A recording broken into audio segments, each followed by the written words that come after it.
Selamat siang, saudara-saudara sekalian. Ya, selamat siang ya. Jadi kita akan segera mulai. Saya minta semua kamera ya, di-on-kan sehingga bisa kelihatan wajah saudara-saudara sekalian. Ya. Silakan, saya kasih waktu 2 menit. Nah, segera kita akan mulai. Ada beberapa pengumuman. Saya akan masuk ke materi kalau tidak ada pertanyaan lain. Silakan, kalau masih ada saya tunggu. Oke, kita teruskan ke materi. Saya harapkan ya saudara benar-benar ya, artinya mengikuti kuliah-kuliah saya ini. Kalau tidak, saudara cari di YouTube ya. Di situ di YouTube itu ya, saudara akan dapatkan ya, juga di Wirawan Education kuliah-kuliah saya yang terdahulu yang sudah siap. Ya.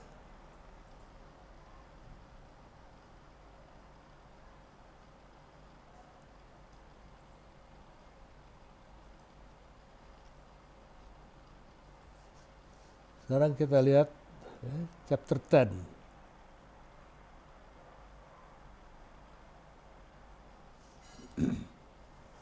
Chapter 10 itu ya, adalah mengenai International Monetary System, ya, suatu sistem keuangan internasional. Ya, ini yang sekarang ini penting sekali. Itu nanti kita lihat ada peran dari IMF, International Monetary Fund, ya, akan dibahas juga di sini. Karena ini bagian yang penting dari sistem keuangan internasional. Ya, kita lihat sekarang sebenarnya apa itu yang disebut dengan International Monetary System atau sistem keuangan internasional. Ya, itu merupakan ya, suatu institutional arrangement, ya, suatu sistem pengaturan ya, yang berlaku di antara negara-negara ya, yang telah diterima oleh banyak negara untuk mengatur ya, exchange rates mereka itu. Ya, artinya untuk mengatur nilai tukar.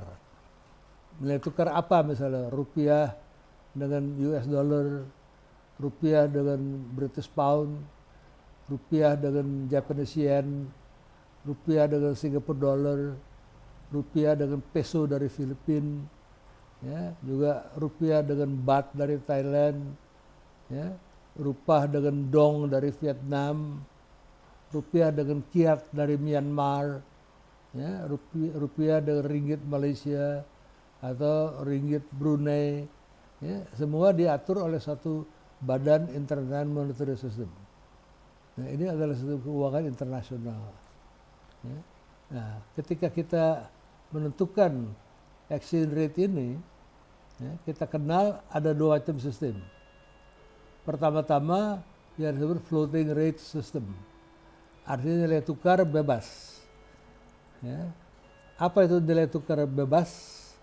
Yaitu terjadi kalau suatu negara ya, membiarkan ya, foreign exchange market, ya, pusat nilai tukar, pasar nilai tukar untuk menentukan sendiri value dari currency negara itu. Kayak contoh Indonesia. Indonesia mengatur floating exchange rate system. Ya, artinya Indonesia membiarkan nilai tukar rupiah terhadap dolar misalnya mengambang, tidak ditentukan. Jadi kalau pagi ini misalnya 14.400, nah, bisa saja sorenya menjadi berubah 14.500, 14.300. Ya, yang menentukan ini adalah pasar. Pasar apa? Pasar nilai tukar ya, mata uang currency tadi. Ya, ditentukan oleh hukum supply and demand. Ya, kalau supply ya, artinya tetap constant, demand atau permintaan bertambah, biasanya harga akan naik. Itu hukum supply and demand. Ya. Kita lihat dalam sistem nilai tukar mata uang juga terjadi begitu.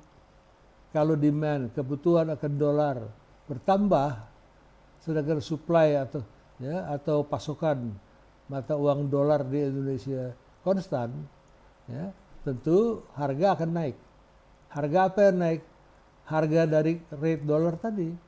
Karena banyak yang perlu rate dollar, sedangkan ya, supply rate dollar itu terbatas, ya, cuma 130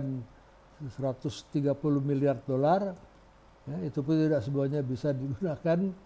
Nah itu nanti rate dari dolar itu menjadi naik, ya, menjadi katakanlah 14.500 atau 15.000, karena ya, diatur oleh hukum supply and demand.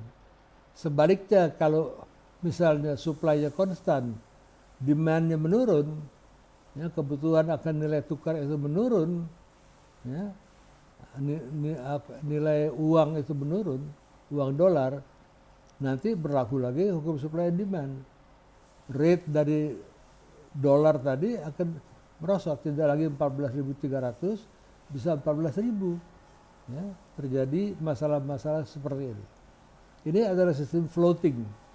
Jadi pemerintah RI membiarkan ya, kurs nilai rupiah itu floating saja, mengikuti pasar. Kalau pasar ya, artinya kurang membutuhi dolar, maka kurs rupiah terhadap dolar naik. Karena kurs dolar terhadap rupiah menurun.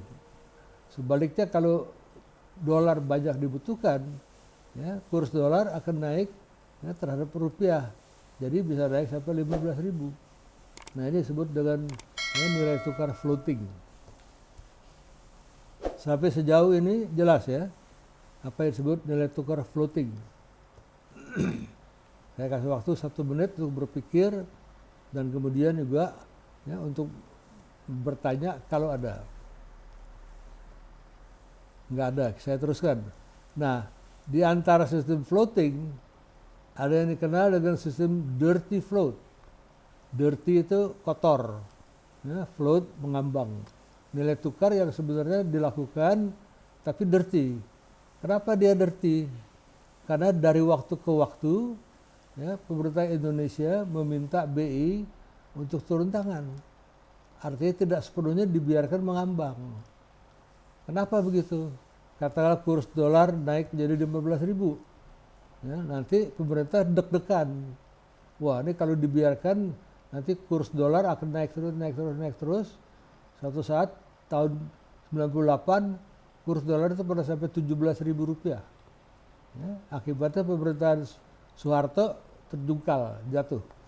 Ya, jadi pemerintah takut jangan sampai ini terjadi. Nah, mereka minta BI langsung melakukan intervensi supaya jangan naik terus-menerus, ya, suplai dolar diperbanyak. Caranya gimana? BI akan ngedrop. Mungkin $0,5 juta, ya, mungkin $1 juta, saya tidak tahu. Tapi ada dropping dari BI. Tujuan dropping itu untuk apa? Untuk mempertambah supply. Jadi dengan adanya dropping dari BI, suplai dolar bertambah. Ketika suplai dolar bertambah, ya, terjadi ketidakseimbangan supply and demand. Supply bertambah, ya, walaupun demand juga ikut, nanti bisa terkendali. Jadi tujuannya untuk mengendalikan nilai tukar dolar sekiranya naik, ya, tidak terkendali. Sistem ini sebenarnya tidak boleh, karena kalau sekali kita float, ya, tidak boleh kita intervensi lagi. Tapi di Indonesia dilakukan intervensi seperti itu. Saya nggak tahu apakah ada di luar Indonesia yang melakukan intervensi itu, tapi saya yakin Singapura tidak lakukan, Hong Kong tidak lakukan, ya, juga Malaysia tidak lakukan. Jadi hanya yang dirty floating adalah Indonesia. Kenapa? Indonesia berpengalaman pahit, ya, ketika kurs dolar di zaman Presiden Soeharto itu naik sampai 17.000, ya, berakibat kepada keruntuhan pemerintahan Soeharto. Zaman Orde Baru itu rusak, ya, karena ketidaktepatan ya, harga dolar. Dari 2.000 dia naik menjadi 17.000. Akibatnya ekonomi juga hancur, ya, karena banyak utang-utang dalam negeri dan luar negeri yang menggunakan dolar menjadi tidak seimbang lagi. Ya, karena ketika dulu dilakukan transaksi, ya, artinya pinjam meminjam, loan agreement, itu dasarnya $1 2.000. Nah, ketika tidak tercapai jadi 17.000, Jadi perusahaan-perusahaan harus mencari rupiah lebih banyak lagi untuk menutup hutang mereka, hutang dolar. Nah, banyak yang kelabakan tidak bisa membayar hingga akhirnya ekonomi gugur satu demi satu atau diambil alih. Misalnya ya, pihak Aqua Golden Mississippi itu diambil alih oleh Danone sampai 78%. Ya, karena Danone invest, nah, dia drop dolar untuk menjaga supaya pihak bank tidak menyita. Danone keluarkan duit dolar, tapi Danone minta persentase saham 78%. Begitu juga pada ABC kecap sirup. Ya, dia atau mereka kehilangan sampai 75% saham mereka karena dijamin oleh Heinz. Ya, Heinz dari Amerika masuk. Heinz itu yang mengambil 75% saham dari ABC kecap sirup. Sekarang mayoritas saham ada di tangan ABC, ada di tangan Heinz. ABC hanya punya 3/4%. Begitu pula pada Indosemen. Ya, Indosemen 3 roda itu kehilangan 78% juga masuk Heidelberger Cement. Ya, karena mereka Indosemen itu hutang dolar tapi tidak mampu membayar lunas. Karena ada perubahan begitu drastis dari 2.000 menjadi 17.000. Ya. Nah, untuk mencegah jangan terulang seperti itu lagi, ya, pemerintah minta Bank Indonesia dari waktu ke waktu menekan, ya, artinya kurs dolar yang menggila. Jadi kalau udah gila-gilaan di drop, ya, supaya jangan terulang pengalaman tahun 98. Itu mengenai dirty float. Ya. Nah, yang kedua adalah sistem fix. Apa itu sistem fix? Sistem fix, nilai tukar itu fix, ditetapkan.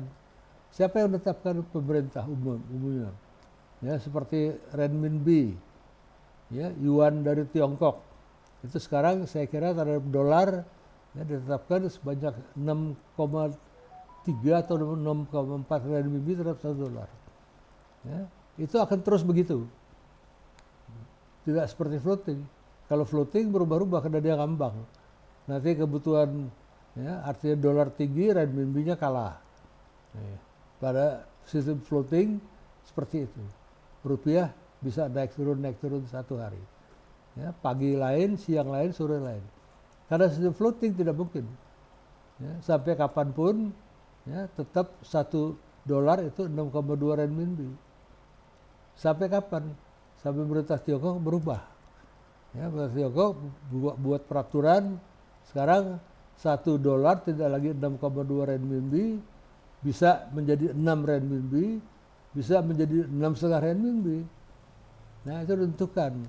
Ya, jadi selama tidak ada perubahan kurs seperti itu dari pemerintah, renminbinya akan terus bernilai 6,2 renminbi per 1 dolar. Ya, itu merupakan, ya, sistem floating. Ya, satu fix, ya. Kalau ada pertanyaan silakan. Jadi pada galibnya ada 2, ya, floating dan fix. Kalau floating saya kira hampir 65% 70% di dunia mata uang dunia ini bersifat floating. Ya, misalnya Singapura, ya, dolar, terus juga ringgit Malaysia, ringgit Brunei, Thai baht, ya, terus juga US dollar.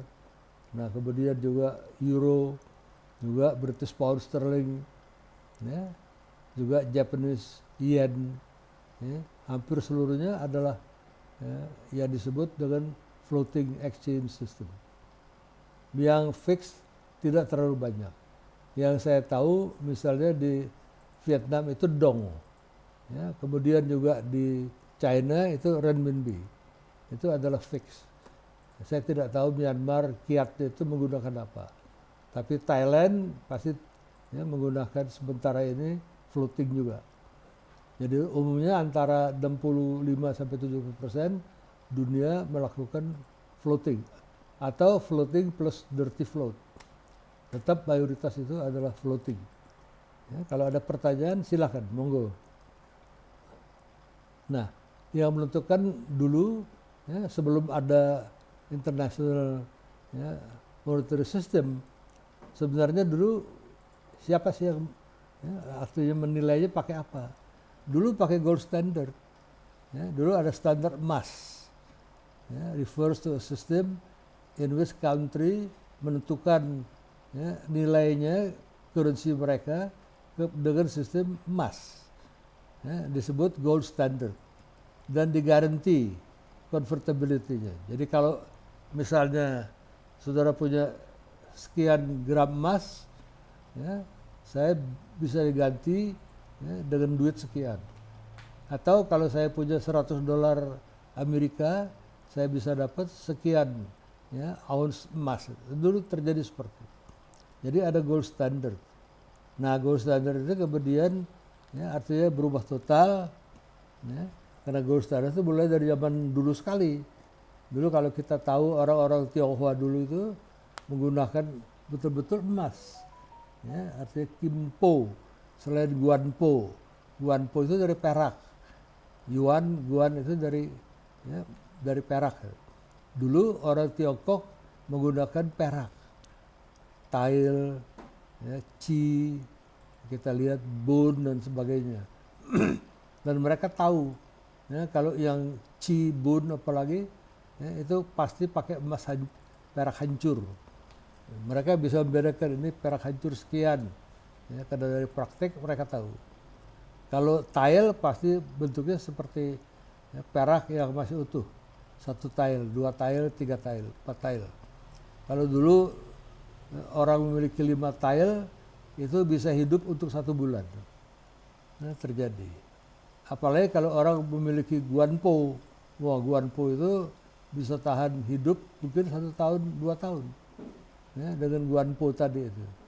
Ya, dibikin perak hancur. Apalagi kalau kimpo, waduh lah. Kalau saudara punya 2-3 kimpo, ya, saudara bisa tukar dengan kotak kecil. Ya, karena luar biasa harga dari kimpo tadi. Nah, kalau saudara ingat, ya, sekarang ini di Jakarta, kalau ada orang keturunan Tionghoa meninggal, anak cucunya sering pergi ke Glodok, ya, beli kertas guanpo bohong-bohongan. Dari kertas digulung, terus dibikin seperti guanpo atau kimpo. Kalau dipakai cat perak itu kimpo, guanpo, ya, perak, warnanya perak. Kalau di tengah-tengah pakai emas, itu adalah kimpo. Nah, dibikin seperti itu. Setelah dibikin, kemudian ya, dijahit rame-rame, 1 keranjang lebar, 2 keranjang lebar, dibakar. Itu simbolisme dari zaman dulu itu. Ya, itu zaman gold standard. Ya. Nah, kelihatannya pada akhirnya ya, pindah menggunakan yang namanya paper currency. Saya kira yang mulai dengan paper currency adalah Tiongkok, China. Ya, caranya ketika itu Tiongkok itu luas sekali. Ya, kalau mau berjalan keluar kota, biasanya pakai kuda kalau sendirian atau jalan kaki. Wah, kalau jalan kaki jangan bayangkan seperti sekarang. Ya, jalannya beraspal mulus, tidak. Itu masuk keluar gunung, ya, jurang dan sebagainya. Jadi sendirian. Ya, kalau malam ya bermalam di gua-gua atau di gunung-gunung. Nah, nanti juga di situ juga tidak gampang karena banyak penjahat, ya, banyak begal-begal, perampok, dan juga banyak binatang-binatang buas, ular berbisa, kemudian juga singa, harimau. Jadi orang-orang seperti itu juga betul-betul harus menjaga diri. Jadi kalau mereka bawa uang ya, logam itu memberatkan. Terutama kalau mereka naik kuda. Lambat laun terpikir untuk bikin ya, uang kertas. Nah, uang kertas di dunia dimulai dari Tiongkok lagi itu. Nah, mereka pergi ke satu bank itu jangan dibayangkan seperti bank sekarang. Pakai AC, ada teller, itu tidak. Bank sederhana. Ya, mungkin di pasar. Mungkin dari kayu, dari gedek. Nah, saudara setor. Nah, saya mau minta misalnya 50 tile. Nah, kalau udah, nah, terus saudara masukkan 50 tile sebagai deposit, dapat uang kertas. Sebenarnya 50 tile juga. Dicap oleh bank itu. ya, orang Cina dulu pakai cap, nah, semuanya suruh pakai cap. Nah dia bawa ya, uang kertas tadi. Kalau dia perlu uangkan, nanti di kota lain yang menerima uang kertas itu, ya, kemudian mereka akan coba ya, uangkan ke situ. Dengan demikian tidak terlalu repot di jalan raya, tidak berat. Bahkan kalau orang ya, membawa sampai 1 kilo uang perak, waduh bukan main beratnya itu. Tidak convenient. Nah itulah ide membuat ya, artinya uang kertas itu boleh timbul di Tiongkok ya, sekitar 800 tahun lebih yang lalu. Ya, nah disitulah juga lihat ya, adanya gold at a fixed rate. Ya, karena kalau uang kertas begitu saya diterbitkan, itu ibarat cek kosong, ibarat giro kosong. Jadi kenapa giro saudara, cek saudara diterima? Karena orang yang menerima giro atau menerima cek yakin bahwa kalau dia pergi ke bank, dia uang kan dia cash, giro nggak usah di-cashen. Ketika cek itu di-cashkan, dia terima nilainya 10 juta, 20 juta. Jadi dia ada jaminannya di bank tersebut. Nanti giro atau cek itu menjadi cek kosong ya, dan tidak berlaku. Uang kertas juga begitu. Uang kertas menjadi diterima karena ada jaminan. Jaminannya apa? Dulu sekali adalah kembali gold lagi. Ya, jadi kalau Indonesia mencetak uang kertas rupiah, seyogianya Indonesia punya cadangan ya, emas banyak, emas beneran, ya, emas asli. Kalau emas dari berapa tempat di Jawa nggak bisa, nah, harus pakai emas beneran. Nah ini yang terjadi. Ya. Jadi semakin banyak cadangan emas itu, semakin kuat nilai currency tadi, nilai mata uang itu. Ya. Semakin kurang ya, nilai gold tadi, ya, jumlah misalnya emas itu hanya ada setengah ton, 1 ton, terlalu sedikit. Nah akhirnya nilai mata uang currency tadi juga menjadi lemah. Ya. Kalau kita punya cadangan banyak, cadangan emas, bukan saja di BI ditaruh di Kroes di bawah, tapi kita taruh juga di Singapura, taruh juga di Jerman. Boleh, cadangan emas itu bisa ditaruh di mana-mana, asal ada tanda terimanya bahwa kita pemilik emas itu. Nah kalau emas Indonesia itu banyak ada di mana-mana, mungkin rupiah kita gagah perkasa, ya, tidak 14.300 per dolar, mungkin turun, bisa jadi hanya 5.000, asal cadangan emas kita banyak. Belakangan sekali bukan cuma menggunakan sistem emas, juga mata uang keras lainnya diterima.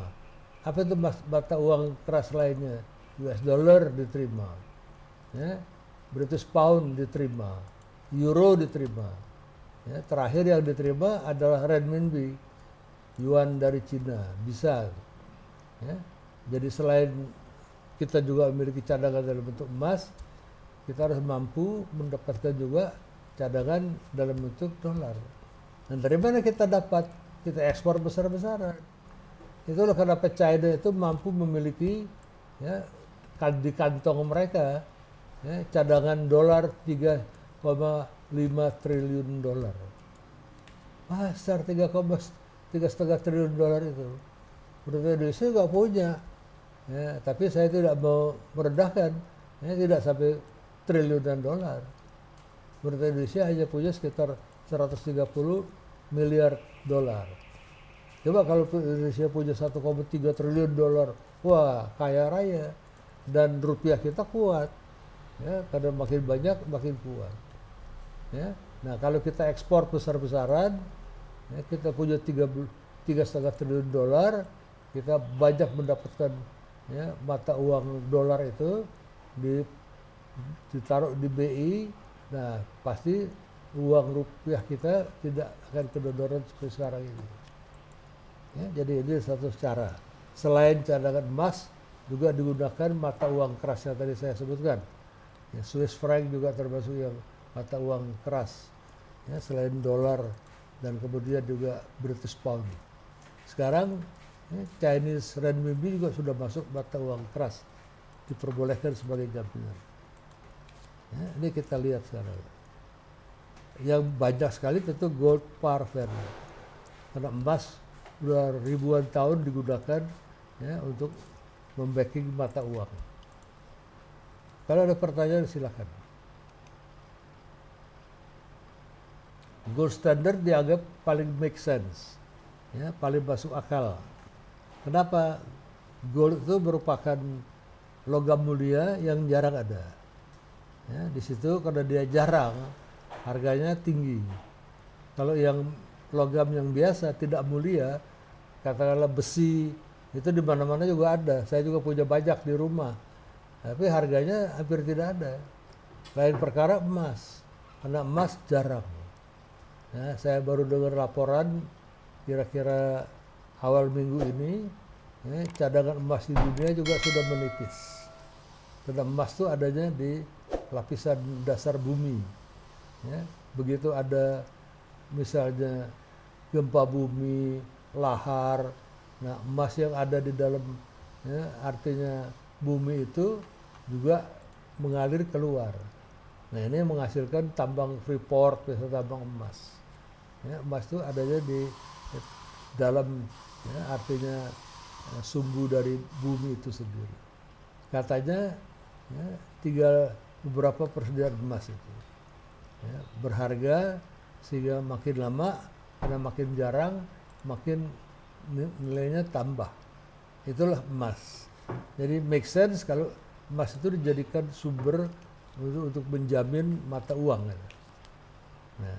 Nah terus ketika tahun 1944, ya, ketika perang dunia, sistem nilai tukar mata uang tidak bisa dipertahankan. Negara lagi perang, ya, jadi hancur-hancuran, tidak bisa dikumpulkan Jerman, Amerika untuk menata sistem currency, tidak bisa lah. Ya, masing-masing musuhan, bagaimana mau datang ke satu conference. Tapi pada 1944 sudah mulai kelihatan arah perang dunia kemana. Kelihatannya perang dunia kedua, ya, itu arahnya nanti Jerman kalah, Amerika menang, Inggris menang, ya, disebut sekutu itu kelihatannya menang. Jadi mereka kumpul di suatu, ya, resort hotel yang namanya Bretton Woods di New Hampshire. Ya, di situ mereka kumpul satu resort, ya, artinya seperti tempat istirahat. Nah, delegasi dari beberapa negara itu kumpul di situ. Mereka mengatakan kurang lebih kita ini sudah hampir menang. Kalau kita menang perang lawan Jerman, ya, kita harus melakukan banyak langkah sebab kita sudah 2 kali perang di Eropa. Ya, kita sudah tobat dengan perang dunia. Perang dunia ke-1, perang dunia kedua, jangan sampai terulangnya perang dunia ketiga. Nah, untuk itu kita harus menata ulang, ya, beberapa hal. Nah, itu keluarlah, ya, yang disebut the Bretton Woods, ya, Agreement. Jadi di situ dibentuk yang namanya misalnya International Monetary Fund, yang tujuannya mengatur mata uang, ya, mata uang internasional, supaya jangan rebutan lagi. Ya, tahun 44 belum bisa diatur karena masih perang. Jadi setelah perang usai, nanti kita atur sistem moneter mata uang, ya, mungkin berdasarkan juga gold system, ya, atau floating exchange rate system. Kita tahu dulu